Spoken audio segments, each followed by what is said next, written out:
What is a faux student?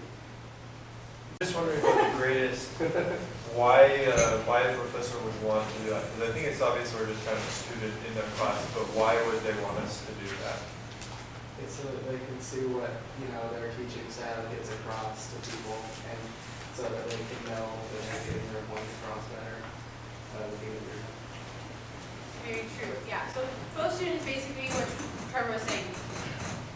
You go into the class, you're taking notes on the content this time, saying what's coming across is important. So you just create a list of notes, like if you're in a regular class. The nice thing is you're not really graded on them, you don't have to take a test. But you're just trying to see what's coming across as important. Was there information that was gone through too fast? Did they have information on the PowerPoint? And as a student, you're like, I need all of that information, and so you're like frantically trying to write, and then 2 slides later, you realize that you missed like half the information on that slide and completely different slide. So it's making notes about that as well. Just saying, from my perspective as a student, having those notes for the professor, but then also having some suggestions that you can give to them, like, from the information that I took notes on, here's what I think is most important, and so I said that's what I will be tested on. And then also, was certain information covered too fast? Was there certain information that maybe you got the general feeling in the room that they wanted to know more about that, or they were interested in that, and the professor sort of shut it off? You're like, we're going to talk about that again, it seems important, it seems interesting. The students kind of perked up when they mentioned that. Is that going to be covered later? So you can start asking questions like that. And then either print up your notes, or you might have them directly to the professor. If you do that, we would like to see kind of like, if you did have suggestions for them, you can just email those to us. Then that kind of helps us count that as output. So we saw that something was created. And it helps us to see too what you guys are doing for faux student reports. Then we get a general sense of what are the professors looking for, what are you guys getting from the professors. So that's faux student. Any questions? Would that be more effective at the beginning of the semester when classes is cemented? So I had one teacher, she worried about me coming in late in the semester because then I'd be this new person and she was worried I'd disrupt somehow the chemistry of the class. Or people would be distracted by me being in the class. Have you noticed an issue there? Or do people tend to do that? I remember when I was a Scott, like being in classes, generally people notice that you're not, like you're there but you're not really participating. Like if you're doing observation, then yeah, you're just sitting back there and like taking notes and they're doing some activities and they want to include you. So generally, if you just let the professor know that if they're comfortable with it, just let the class know, like, I have a student here that's observing me, they're working with me, don't worry about them. Then they kind of know who you are. They go on doing their normal thing. Usually what we've seen is that students want to include you because you're there. And if they don't know you and they know everybody else, then it's kind of drawing attention to you, and so the professors will just say, oh yeah, I'm working with them. Or just letting students who are too focused on you, so no, I'm just working with your professor. No big deal. One of the professors I scouted for told his students before class that I was a cop and they shouldn't mess with me. Or you can do that, apparently that works. that might disrupt class a little bit. They won't share their escapades over the weekend that could have been felony. Hopefully aren't committing felonies over the weekends. That's your Trevor over there. Wait, what? That's not a student. That's not a student. We're just that Is it student. for felons? Is that? Yeah. It's okay, Trevor. We know you. We know you do stuff like that. It's pretty crazy. Exactly. No, Trevor's good. He just works in multiple offices. So, Justin sent out an email about difficult topics that we have to bring up to professors. everybody wants to get up if you have something that is a difficult issue that you've experienced, or that if this came up in a class that you think would be difficult to bring up to a professor. I was just gonna describe, Oh, really? yeah. That sounds better. I don't know. I think Cole had one where the professor's like, well, it's gonna mess up my class, and so you say, well, actually, it shouldn't mess up the class, just say, just do this. Or maybe even that they're, one thing I thought about is if you're working with them and they're doing something horribly wrong, if they just all of a sudden change it in the class, it's not gonna be super weird and awkward for the students. Like, we're gonna watch some videos of some awesome professors. But, yeah, did you guys think of anything that's, like, situations with, even if it's something like, I don't know, just whatever, what do you have? We're talking about topics that maybe students have said or something that would be hard to say to the professor because it might be personal. Yeah, something like that. I had one who the professor's body odor was distracting me. They said as he walked up and down the aisles that it really was a pungent smell. So sad. He kind of had the old man BO going on. Okay, Charlotte? Lack of respect towards students. That actually happens quite often, so that's a good one to address. Trevor? I scouted for a professor who had a really, really heavy accent, and Like foreign? yeah, Okay. and a lot of students found it really hard to understand what he was saying. So, Yeah, what do you do in that situation? Be like, learn English better? Like, okay, that's a good one. Anything else? How do you spell foreign? IE or EI? yeah.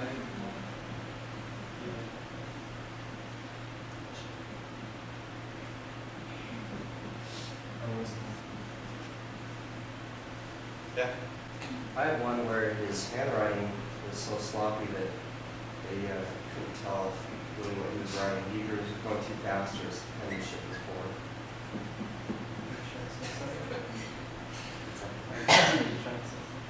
What is this? The Da Vinci Code? I have one. The professor telling too many personal stories that the class really doesn't care about. Is that someone from the honors program? No. Okay, there we go. Yes, it could be. Okay, let's just take maybe a couple of these and how do you bring up difficult subjects with professors? Like, we respect them as professional educators, but sometimes there are awkward things that they do. So, I think like with any constructive comment, you should have ample amounts of good constructive things that they do, and then say, and then stick one of those bombs in there. just butter them up. Butter them up with the compliment sandwich. Very good. Okay. I think that's probably the best way to go about it. Does anyone have any specific examples of how they've dealt with something with a professor? Yeah, you do with the other one. Oh, I had a good rapport with that professor. I knew him from a class I'd taken already. So I didn't even put a report, I just kind of brought it offhand to him. So you did bring it up. Yeah, he shoots from the hip, so I told him straight up. I was like, you know, some of the students in the front row, I think I may have said his cologne or something. I tried to use words that made it seem like he wasn't his essence. Just okay. I was very diplomatic. It was, Yeah, you gotta be tactful, like kind of drop a hint here. Did that go over? Do you know if he? I don't know, we didn't set up an action plan with him. But I don't know. He's married, so I shouldn't tell his wife. I don't know. Great. Well, let's just keep these in mind as we do the rest of the activities, and we can try and address some of these issues. But a lot of times we just have to kind of be open and honest and see if we can be tactful. we're going to watch a couple videos, and we want you to act as if you're Scots. So if you have a piece of paper to take notes, then you're Scots for these classes, and I want you to write suggestions for the professor, and then think about how you're going to bring this up with the professor. Is this Big Bang Theory? Well, is it probably used me? Is he late again? We've been here for 20 minutes already. Well, what else is new?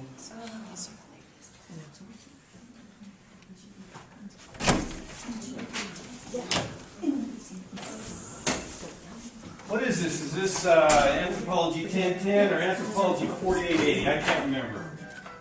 Holy cow, I forgot the roll. Well, never mind. Okay, get your books out. I have a question about the Okay, final. all right, okay. What's your question? When is it?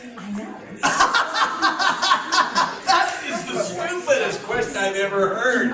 I mean, come on. If you're a teacher, you got to know that there is something called a stupid question. Okay, well, today we're going to do a group activity. You guys are going to do a group activity today. I am going to lecture, and you are going to take notes as a group. Okay, so break out your text. We're on chapter 6. Oh, hold on a second. I'm getting a phone call here. Hold on. Oh, it's my mom. Hello, yes. Yes, Mom, this is Professor Dr. Duffin. That is correct. Dr. Duffin. You call me Dr. Duffin, yeah, we're coming to the party. Yeah. No, Mom, I'm not bringing a casserole. Hold on just a second. Mom, I'm not bringing a casserole. Fine. Okay, come on, let's get back to the text here. Chapter 6. We're going to do a little reading out of the text here. You can take a look at. We're talking about families today. Families. As you read the societies, anthropology, I like to do a little of that. You know, if you just kind of read out of the book. And we've got to often. Don't go! He's just reading out of this. Hey, where do you think you're going? We read this 2 weeks ago. We've already done this. We've Hey, covered it's this. because you're so stupid you can't read it the first time. That's why you Wow. have to come in I'll here be and have seeing a the lecture to you. president. Hey, come back. Anyway, let's get back to this. Obviously, she probably had to go to the bathroom to vomit or something. That's why she had to leave. So, often families are made. Oh, I know why she had to leave. It was because she's from one of the moron families we've been talking. Mormon families we've been talking about. She probably has more than one wife or something.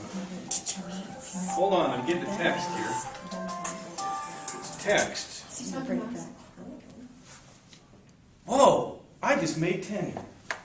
I'm out of here.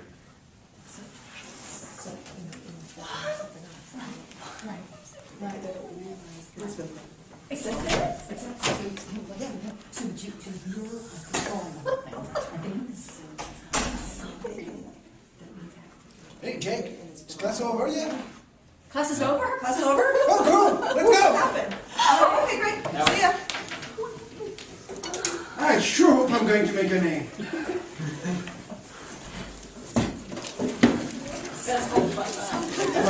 So, if you had to be a Scot observing that classroom,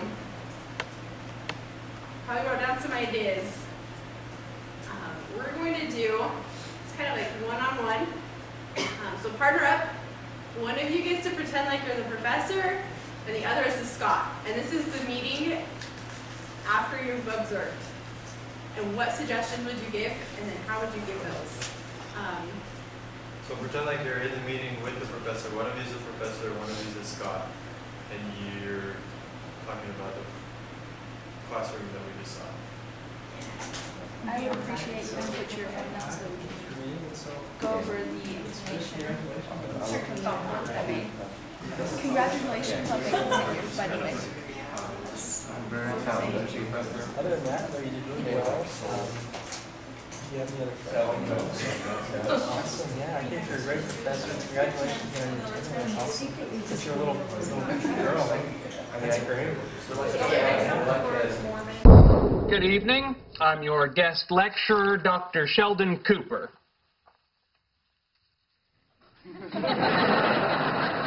I was expecting applause, but I suppose stunned silence is equally appropriate. I agreed to speak to you this evening because I was told that you're the best and the brightest of this university's doctoral candidates. Of course, that's like saying you're the most important electron in a hydrogen atom. Because you see, there's only one electron in a hydrogen atom. Best and brightest, my sweet patootie. All right, let's begin. Show of hands. Who here is familiar with the concept of topological insulators? Don't kid yourselves. I found another tweet from a student at Sheldon's lecture. Dr. Cooper has taken a relatively boring subject and managed to make it completely insufferable. Plus, he looks like a giant insect. Listen to this one. Does Einstein's theory explain why time flies when you're having fun, but when you're listening to Dr. Cooper, it falls out of the sky dead? Oh, somebody took pictures and uploaded them to their Flickr account. Oh, wow. How do you get an entire lecture hall to flip you off at the same time? Apparently, if you're Sheldon, all you need to do is turn your back. I understand that.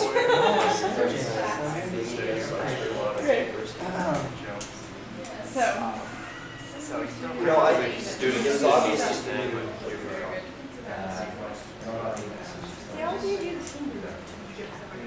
so that was clear that the students Here to you that they actually would have understood the subject.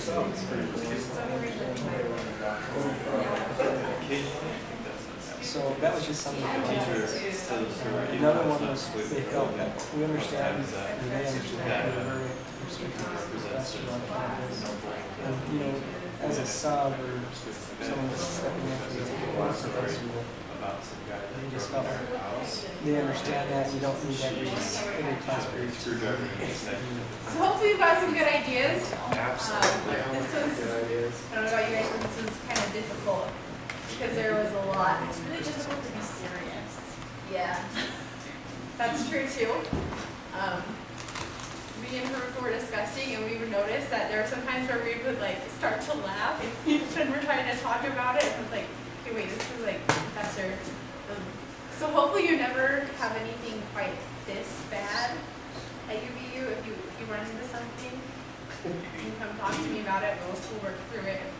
I forgot to tell you guys, the first video, that was a group of professors from like UVU, SUU, Dr. Duncan, he is a professor on campus. Pretty sure he's not that bad. But that's when they did a great teacher summit. They came up with this really bad class review based on teacher perceptions of students. So you notice like the really good students in the front, the talking students, and then the tech gurus in the back playing Angry Birds. Yeah, great fun. So would anybody be willing to come up and act out their dialogue, Professor and Scott? Yeah. Thanks again for having me, Professor. I was interested, I've observed the professor beforehand since you were a guest lecturer. And I've got to say, the reaction of the class was very different from the normal professor to you. How'd you think it went? Great. Yeah, I didn't think they understood me.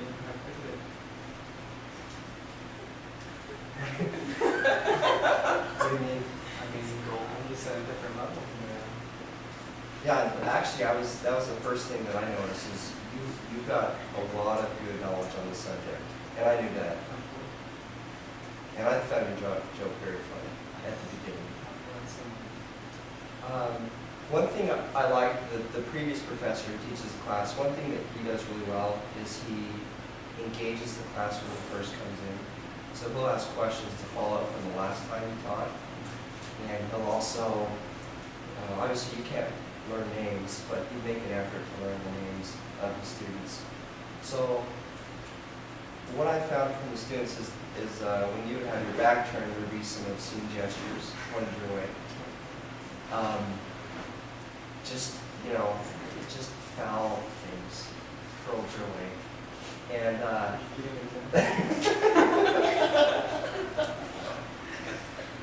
that's not important, really.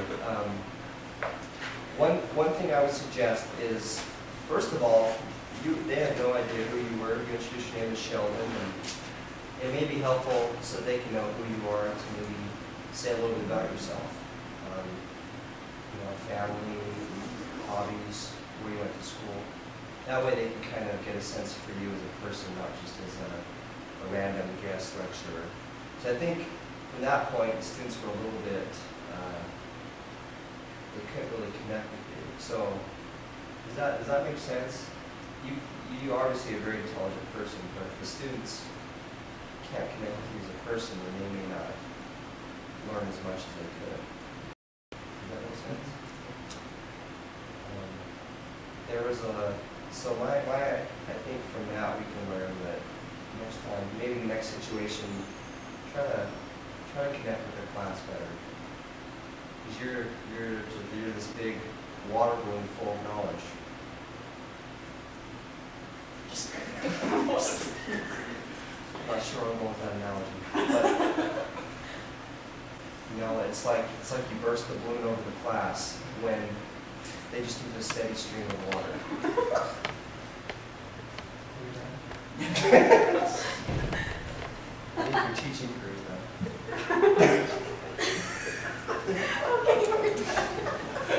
Hey, thanks, you guys.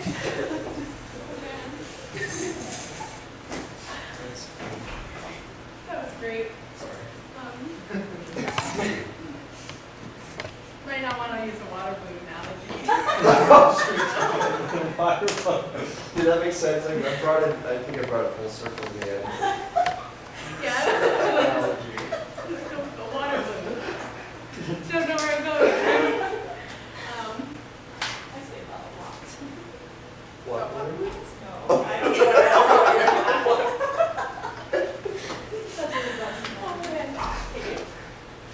So we're going to talk a little bit about action plans. So we've talked about a lot of ideas that we can bring up with the professor, things that we're noticing in class that they could start to fix. In the Scott Handbook, it mentions a lot about these action plans. We haven't really discussed what an action plan is and how it happens. The goal of the action plan is to work with the professor not once, but multiple times, so that they're getting the most out of this experience. And it's also giving you guys a little bit more work, because I know there's some times where it's assignment here, and then nothing, assignment there, and then nothing. So this is designed to give you guys kind of a steady flow of work, as well as to give the professors the most out of students consulting on teaching that they can get. And it really encourages you to not just be a student eyes, but to also be that consultant with the professor. To be like Cole was doing, asking questions. How do you think their class went? What did you notice? Because at the same time that you're there, they're going to be noticing things, they're going to be picking up on things. So one example of the action plan might start with an observation. From that observation, you might get points A, B, C, D, E, and F. And in talking with the professor and knowing their concerns, you might want to just focus on these three. And from those, you're going to create suggestions that they can then use and implement. And then part of that, just tactfully, talking to them, you're going to let them know, hey, what if I come back in a few weeks and do another observation, see how these things are going? We can talk again about how these suggestions are being implemented, if if they have any concerns, if they're noticed the students reacting some way, if we've given that suggestion, hoping to change maybe student engagement in the class, but the students still aren't engaged, then that suggestion hasn't really worked. We need to do something else. So then you set up maybe observation number 2. And you're going to look at these things that you've suggested, see if they're working. Maybe we notice that A, again, isn't working. And then we still notice D. Maybe now we notice 2 other things. So again, we're going to keep working on A, maybe come up with some different suggestions. But B and C, they improved. So now we're going to focus on these things. Maybe it's just making sure that the professor's staying turned around when they're writing on the chalkboard or the whiteboard. And maybe G is writing an agenda on the board. So again, we go through another meeting with the professor. We're talking about these things, and we're letting him know. Like, I noticed that B and C, they improved. Like, keep working on it. That's great. And I did notice A. We talked about that. Maybe, for instance, it's getting students engaged. That the students still aren't getting engaged with the suggestion that I gave. So let's try this instead.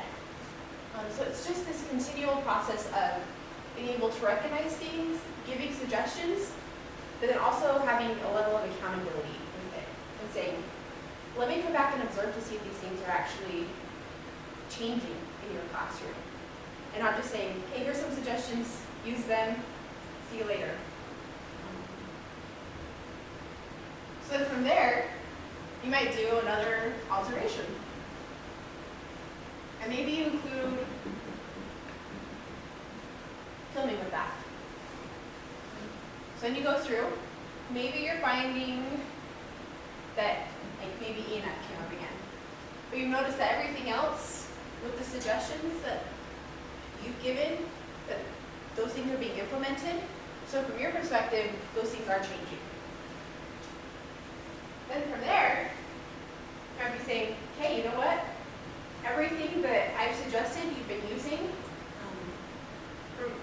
from my perspective, it's working. Your students are more engaged now, like they're actually asking questions, or they're getting involved in these classroom activities that you're using. And we've also worked on the other things that have come up, and they're improving. Now let's find out what your students think. So, conduct your focus group.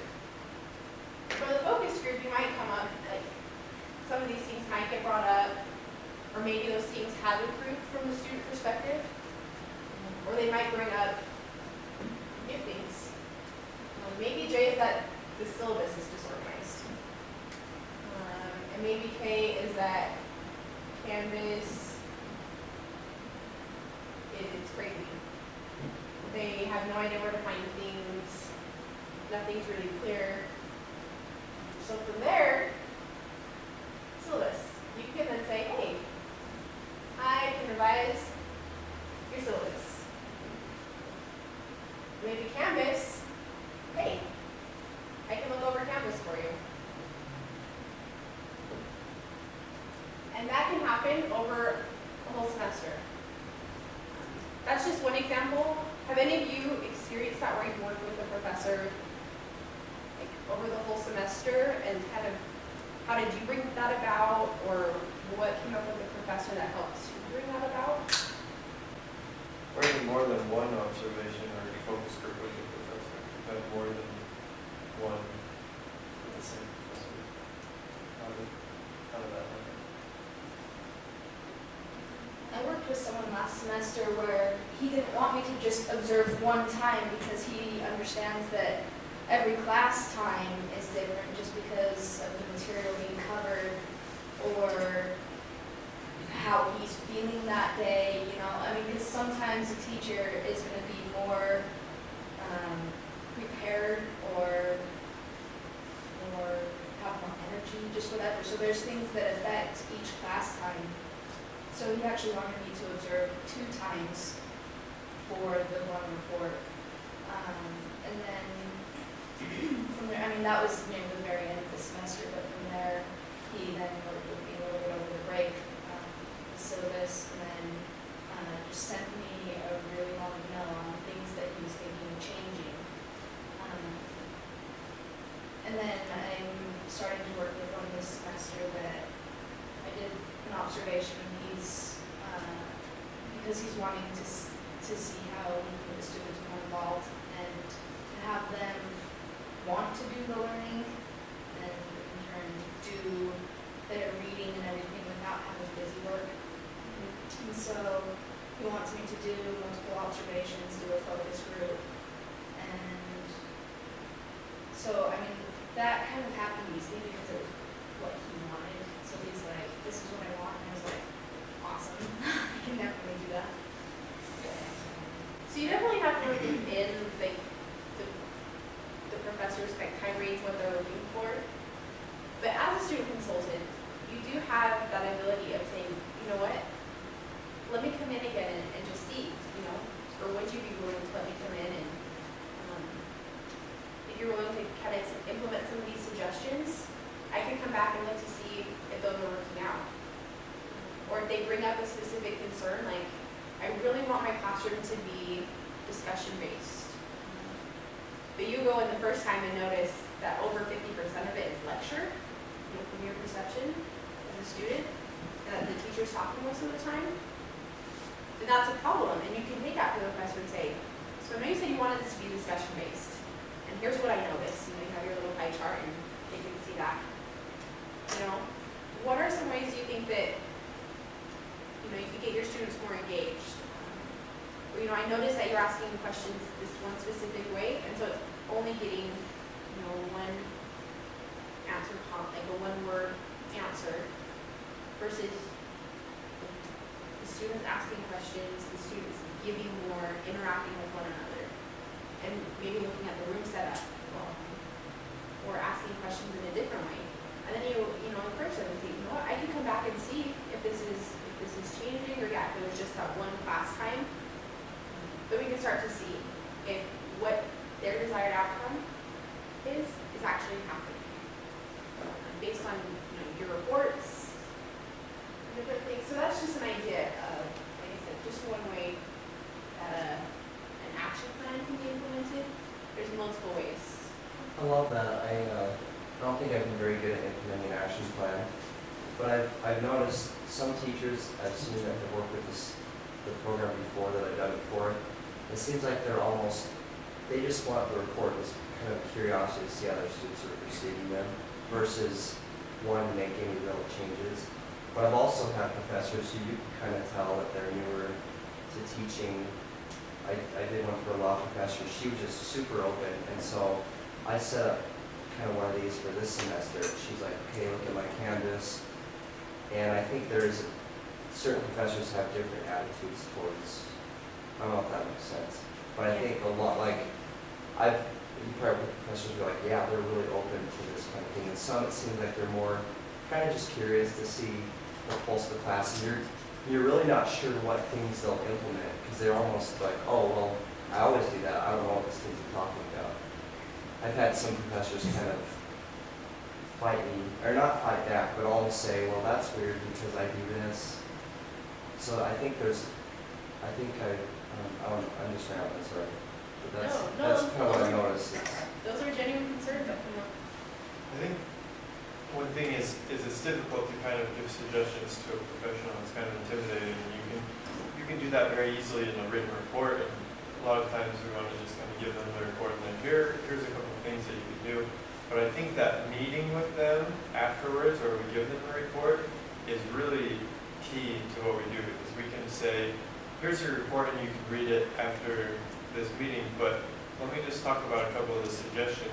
And instead of saying, you did this wrong and this is how you should change it, you can say, I've noticed this, how do you think the students feel about this, or why do you think this happens in your class, and what suggestions do you have to implement a change?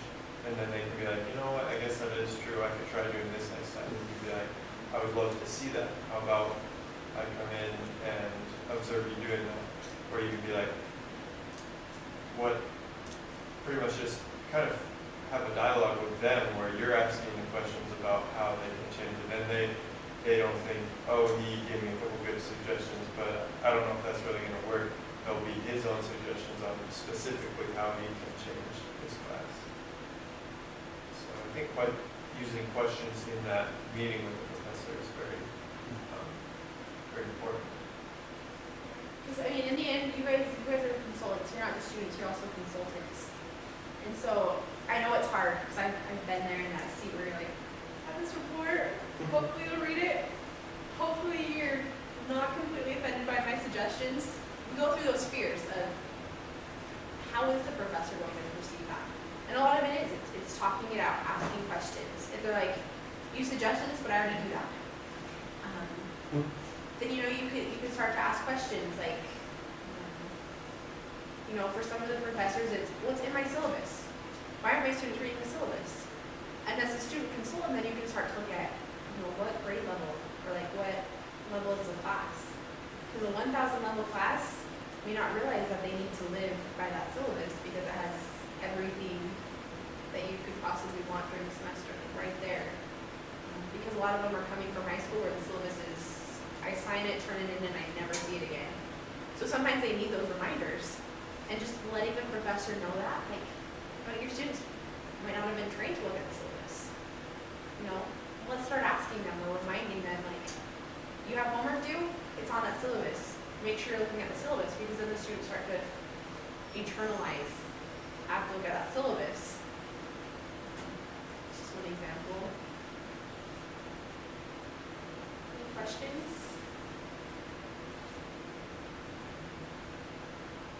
Ideas?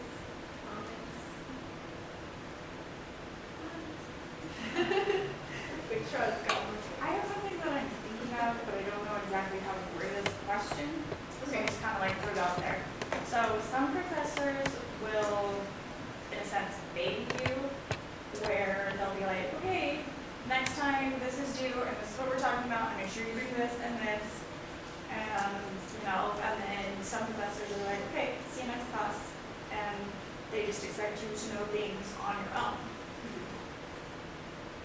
I don't know exactly what I'm asking, but maybe how do you distinguish when you should say you should give them more information versus they should know the information?